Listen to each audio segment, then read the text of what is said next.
Film की शुरुआत थेडस Ross के प्रेसिडेंट बनने से होती है, जो पहले अमेरिका के जनरल थे। इस सब के 5 महीने बाद हमें अपने मेन कैरेक्टर कैप्टन अमेरिका से मिलवाया जाता है, जिसका असल नाम है सैम विल्सन। इस टाइम वो एक मिशन पर था, जिसके लिए वो यूएसए की मिलिट्री के साथ उन्हीं की एयरक्राफ्ट में मैक्सिको पहुंचता है। इस मिशन में उसके साथ उसका सबसे अच्छा साथी टॉरस भी है, जिसे हम फॉल्कन बना देख सकते हैं। मैक्सिको आने के बाद कैप्टन अमेरिका, टॉरस और बाकी सभी सोल्जर्स मिलकर टेररिस्ट से लड़ने लग जाते हैं, क्योंकि टेररिस्ट ने जापान का एक कंटेनर चुराया था, जिसमें कुछ बहुत ही खास चीज थी। जापान और यूएसए के अच्छे ताल्लुकात थे, इसीलिए यूएसए की मिलिट्री जापान की मदद कर रही थी इस कंटेनर को हासिल करने में। लड़ाई के दौरान अब देखते हैं कि लोगों को मारने के लिए सैम विल्सन बहुत ही अच्छे से अपनी शील्ड के साथ अपने स्ट्रॉन्ग विंग्स का भी इस्तेमाल करता है और एक ही बारी में कहीं दुश्मनों को मार गिराता है। कभी वो उड़ते हुए सामने अपने दुश्मन पे वार करता है, तो कभी एक ही वक्त में 3-4 लोगों को एक साथ वार करके मार देता है। फॉल्कन भी अपने विंग्स की मदद से कैप्टन अमेरिका का साथ दे रहा था। सभी टेररिस्ट का खात्मा करने के बाद कैप्टन अमेरिका उनके बॉस के पास जाता है, जिसके पास वो कंटेनर था। कंटेनर लेने के बाद इससे पहले कि वो इस आदमी को मार देते, वो आदमी उनके चुंगल से बच निकला और ये लोग यूएसए वापस आ गए। इस बाद कैप्टन अमेरिका टॉरस से यानी फॉल्कन से बहुत ज्यादा खुश थे, क्योंकि इस लड़ाई में टॉरस ने बहुत हेल्प की थी। अब टॉरस से इम्प्रेस होकर कैप्टन अमेरिका उसे अपने सबसे अच्छे दोस्त आइजिया ब्रैडली से मिलवाने के लिए लेकर जाते हैं। कैप्टन अमेरिका टॉरस को बताते हैं कि आइजिया ब्रैडली पहले एक बहुत ही अच्छे सोल्जर थे और साथ ही साथ कैप्टन अमेरिका भी रह चुके हैं, और ये जानकर टॉरस शॉक रह जाता है। लेकिन एक अजीब बात यहाँ कैप्टन अमेरिका टॉरस को ये बताता है कि कैप्टन अमेरिका बनने के बाद आइजिया ब्रैडली को 30 साल के लिए जेल में डाल दिया गया। हालांकि ये बहुत अजीब था। आइजिया ब्रैडली ने तो कैप्टन अमेरिका बनके बहुत अच्छा काम किया था और बहुत अच्छा परफॉर्म किया था। टॉरस हैरान होकर आइजिया ब्रैडली से पूछता है, आखिर जब आपने इतना अच्छा काम किया था तो यूएसए की मिलिट्री ने आपको जेल में क्यों डाला? आइजिया ब्रैडली ने बताया कि जब वो कैप्टन अमेरिका बने थे तो तब उन्होंने बहुत अच्छे सक्सेसफुल मिशंस किए। उन्होंने अपने मिशंस में बहुत से लोगों की जान बचाई और यूएसए का काफी नुकसान होने से बचाया। इतने सक्सेसफुल मिशन करने के बाद वो तेजी से मशहूर होने लगे, लोग उन्हें पसंद करने लगे थे। लेकिन यूएसए की गवर्नमेंट को ये पसंद नहीं आया कि एक ब्लैक आदमी इतना ज्यादा पॉपुलर हो जाए, इसलिए यूएसए की गवर्नमेंट ने मुझे अरेस्ट कर लिया और 30 साल तक जेल के अंदर मेरे ऊपर डिफरेंट एक्सपेरिमेंट करते रहे। इसी वजह से आइजिया ब्रैडली यूएसए की गवर्नमेंट से बहुत ज्यादा नफरत किया करते थे। इनकी इन्हीं बातों की वजह से टॉरस के दिल में भी आइजिया ब्रैडली की इज्जत बहुत बढ़ जाती है और ये लोग अच्छे दोस्त भी बन जाते हैं। ये लोग अभी बातें ही कर रहे थे कि तभी सैम विल्सन को यानी अभी वाले कैप्टन अमेरिका को एक कॉल आती है, जिसमें उन्हें पता चला कि आपके न्यू प्रेसिडेंट ने यानी थेडस रॉस ने व्हाइट हाउस के अंदर एक मीटिंग रखी है। ये मीटिंग एक पार्टी के अंदर है, जिसमें बहुत ही बड़े बड़े लोग आएंगे और इसी के अंदर कैप्टन अमेरिका को यानी सैम विल्सन को भी इनवाइट किया गया है। अगले सीन में दिखाया जाता है कि सैम विल्सन तैयार हो गए आइजिया ब्रैडली और टॉरस के साथ व्हाइट हाउस पहुंचा है, जहां पर बहुत सारी कंट्रीज के प्रेसिडेंट भी आए हुए हैं। पार्टी में थेडस रॉस सैम विल्सन को देखते ही उसकी तारीफ करने लग जाते हैं कि उसने मैक्सिको में बहुत अच्छा मिशन किया था। थेडस रॉस उससे इम्प्रेस थे, वो जापान की खोई हुई चीज को भी वापस हासिल कर लाया था। फिर अब सभी के सभी लोग मीटिंग रूम के अंदर इकट्ठा हो जाते हैं। थेडस रॉस स्टेज पे आकर मीटिंग का एजेंडा बताने लगते हैं। वो बताते हैं कि आज से कुछ सालों पहले इंडियन ओशन में एक नया आइलैंड पैदा हो गया है, जिसे सेलेस्टियल आइलैंड के नाम से जाना जाने लगा था। थेडस रॉस बताते हैं कि जैसे ही ये आइलैंड उभरा था, इस आइलैंड ने सारे मुल्कों का ध्यान अपनी तरफ कर लिया। सारे ये मुल्क इस पर रिसर्च करने के लिए पहुंच गए और सबको ये बात मालूम हुई कि इस आइलैंड पर कुछ अजीब तरह के मेटल्स पाए जाते हैं, जो मेटल बाकी पूरी दुनिया में नहीं पाए जाते, और ये मेटल सबसे ज्यादा स्ट्रॉन्ग था। इस मेटल का नाम साइंटिस्ट ने एडमेंटियम रख दिया था। जैसे जैसे लोगों को एडमेंटियम के बारे में पता चलने लगा, सभी लोगों ने उसे हासिल करने के लिए यहाँ पे आना शुरू कर दिया। सारे मुल्क एडमेंटियम को लेकर जाना चाहते थे और इस चक्कर में सबकी लड़ाई हो सकती थी, यानी वो आइलैंड किसी भी बड़ी जंग की वजह बन सकता था। इसलिए थेडस रॉस ने ये मीटिंग रखी थी। उसने फैसला किया था कि वो लोग सेलेस्टियल आइलैंड की एडमेंटियम मेटल को बराबर बराबर बांट लेंगे, यानी वो मेटल बराबर हर मुल्क में जाएगी, जिससे किसी भी मुल्क के दरमियान जंग नहीं होगी। थेडस रॉस के साथ सभी मुल्कों के प्रेसिडेंट इस बात पर एग्री हो जाते हैं और ये सब लोग मिलकर नया कॉन्ट्रैक्ट करने का फैसला करते हैं। थेडस रॉस यहाँ ये भी बताते हैं कि जापान ने सबसे ज्यादा एडमेंटियम पे रिसर्च की थी और एडमेंटियम की प्योर फॉर्म को हासिल भी कर लिया था, लेकिन फिर टेररिस्ट के ग्रुप ने जापान की वो रिसर्च चुरा ली, जिससे फिर कैप्टन अमेरिका बचा कर लेके आया। यानी मूवी के स्टार्ट में जिस मिशन पर कैप्टन अमेरिका गया था, वो मिशन एडमेंटियम मेटल को ही बचाने का था, जिसके लिए थेडस रॉस सबके सामने कैप्टन अमेरिका और टॉरस का शुक्रिया अदा करते हैं। इसी मीटिंग के दौरान अचानक से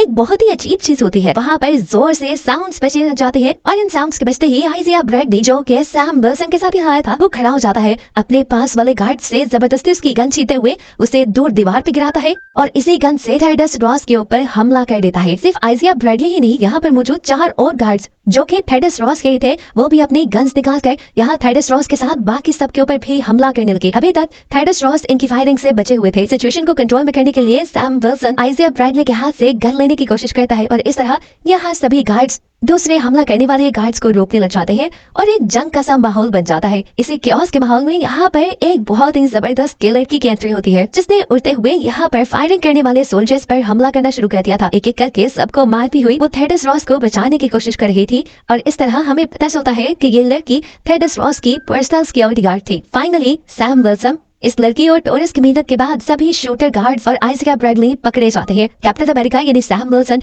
फौरन आइजिया ब्रैडली के पास जाता है और उससे पूछता है कि आखिर तुमने ये सब क्यों किया? मैं जानता हूँ तुम कभी भी थेडस रॉस को नुकसान नहीं पहुंचा सकते, आखिर हुआ क्या था तुम्हें? सैम विल्सन जिस बात में आइजिया ब्रैडली से सवाल पे सवाल करते ही जा रहा था, लेकिन एक और हैरान कर देने वाली अजीब बात ये थी कि आइजिया ब्रैडली को तो कुछ याद नहीं था। उसे वो इंस्टेंट बिल्कुल भूल चुका था कि किस तरह उसने थेडस रॉस के ऊपर हमला किया। वो सैम विल्सन के सामने बिल्कुल इनकार कर चुका था कि तुम जो कह रहे हो मुझे बिल्कुल याद नहीं, मैंने ऐसा कुछ नहीं किया। अब आइजिया ब्रैडली को थेडस रॉस पे हमला करने की वजह से जेल में डाल दिया गया था। सैम विल्सन उससे कहता है, मैं जानता हूँ अगर तुम्हें कुछ याद नहीं तो जरूर इसके पीछे कोई और है और मैं सच का पता चला के रहूंगा और तुम्हें यहाँ से निकाल लूंगा, ये मेरा वादा है तुमसे। सैम विल्सन अब इस पूरे वाकये की इन्वेस्टिगेशन करने वाला था। वो फौरन टोरस के पास गया और वहां जाकर उसने व्हाइट हाउस की सीसीटीवी फुटेज निकाल ली। सीसीटीवी फुटेज को देखते हुए इन्हें काफी अजीबोगरीब चीजें नजर आती है, जैसा कि मीटिंग के स्टार्ट होने से पहले आइजिया ब्रैडली जब अपना फोन यूज कर रहा था तो उसका फोन अजीब तरीके से ब्लिंक हुआ था और इस ब्लिंकिंग में सिर्फ व्हाइट लाइट नजर आ रही थी। और यही सेम काम उन चारों गार्ड्स के साथ भी हुए थे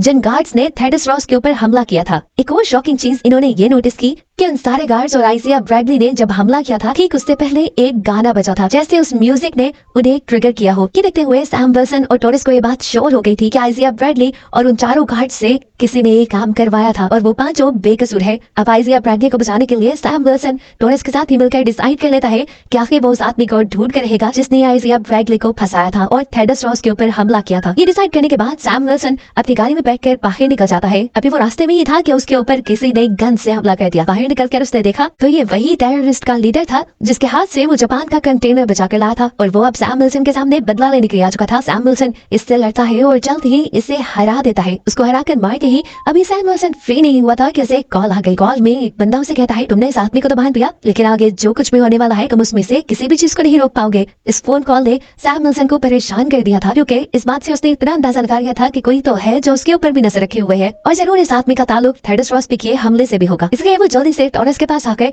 उसकी फोन कॉल को ट्रेस करवाता है। कॉल ट्रेस करने पे पता चला कि ये कॉल तो उन्हें एक गवर्नमेंट फैसिलिटी से ही आ रही थी। अब वहाँ पे ऐसा कौन था जो ये सब करवा रहा था, ये जानने के लिए टोरस और सैम फौरन ही वहाँ के लिए निकल जाते हैं। जाकर इन्होंने जो देखा ये लोग हैरान रह गए। वो फैसिलिटी असल में एक साइंस लैब थी जिसमें गवर्नमेंट का कोई काम नहीं हो रहा था, बल्कि वहाँ पर कुछ एक्सपेरिमेंट चल रहे थे जो थेडस रॉस पर्सनली करवा रहा था। पता चलता है कि ये एक्सपेरिमेंट वो तब से करवा रहा था जब वो आर्मी में जनरल था। अभी वो इन्हीं चीजों को सोचकर हैरान ही हो रहे थे कि इनके सामने एक नए कैरेक्टर की एंट्री हो गई। इसका नाम था द लीडर, जिसे देखकर ये दोनों हद रह गए। एक तो द लीडर पूरा ग्रीन था और ऊपर से उसका सर भी बहुत बड़ा था। सैम अब उससे पूछता है, तुम कौन हो और ये सब क्यों करवा रहे हो? मैं जानता हूँ थेडस रॉस पे भी हमला तुमने ही करवाया है, आखिर चाहते क्या हो तुम? उसकी बातें सुनकर द लीडर ने उसे बताया कि मैं एक साइंटिस्ट हूँ। एक मरतबा मैंने ब्रूस नाम के एक मार्वल कैरेक्टर की मदद की। उसकी मदद के चक्कर में मुझे खुद को भी चोट लग गई और वो तो पहले से ही ब्लीड कर रहा था। उसका गामा रेडिएशन वाला ब्लड मेरे सर के जख्म पर गिर गया और उसके गामा रेडिएशन के इन्फेक्टेड ब्लड की वजह से मेरा सर बड़ा होने लगा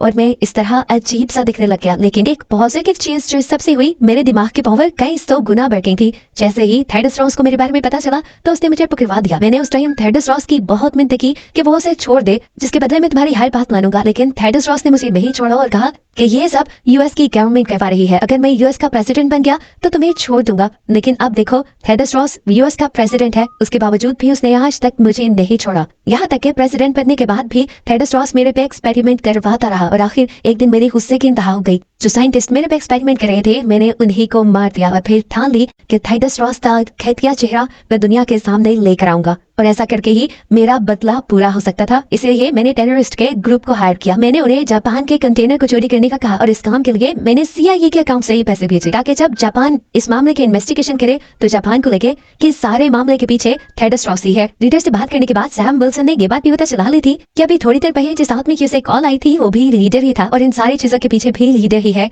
सैम विल्सन इन सारी चीजों को रोकने के लिए जल्द ही लीडर को पकड़ने का डिसाइड करता है और इससे पहले कि वो यहाँ लीडर के ऊपर हमला करके उसे पकड़ लेता, लीडर चुटकी बजाकर यहाँ पर एक म्यूजिक प्ले कर देता है और यहाँ पर मौजूद सभी गवर्नमेंट के गार्ड्स को हिप्नोटाइज करके उनको अपने लिए काम करने पर मजबूर कर देता है। अब सारे गार्ड्स क्योंकि उसकी बात मान रहे थे तो सभी गार्ड्स सैम विल्सन और टॉरस के ऊपर हमला कर देते हैं। सैम विल्सन और टॉरस दो थे और ये गार्ड्स बहुत सारे, ये दोनों इनसे जब लड़ने में मसरूफ हुए तो पीछे से मौके का फायदा उठाकर लीडर यहाँ से भाग गया। सैम विल्सन और टॉरस बहादुरी से सभी गार्ड्स को मारते हुए आखिर मौका पाते ही यहाँ से निकल जाते हैं लीडर को पकड़ने के लिए, लेकिन बाहर की दुनिया में जाने पर उन्हें पता चलता है कि अब बहुत देर हो चुकी है। लीडर ने जो प्लान बनाया था वो काम कर गया है। जापान ने जब अपने कंटेनर के चोरी होने की इन्वेस्टिगेशन की तो इन्हें पता चला कि उस टेररिस्ट को पैसे देने वाली CIA थी। CIA यूएसए की इंटेलिजेंस कंपनी थी। इसका मतलब है उनके कंटेनर के चोरी करने के पीछे यूएसए का हाथ था। इसीलिए जापान और यूएसए के दरमियान में एक तल्ख माहौल बन गया। अब ये देखते हुए जापान थेडस रॉस के साथ किया हुआ वो कॉन्ट्रैक्ट तोड़ देता है जिसमें उसने एडमिनियम यानी उस मेटल को यूएसए और बाकी मुल्कों के साथ डिवाइड करने का फैसला किया था। जापान के प्रेसिडेंट फॉरेन जापानीज आर्मी को सेलेस्टियल आइलैंड भेज देते हैं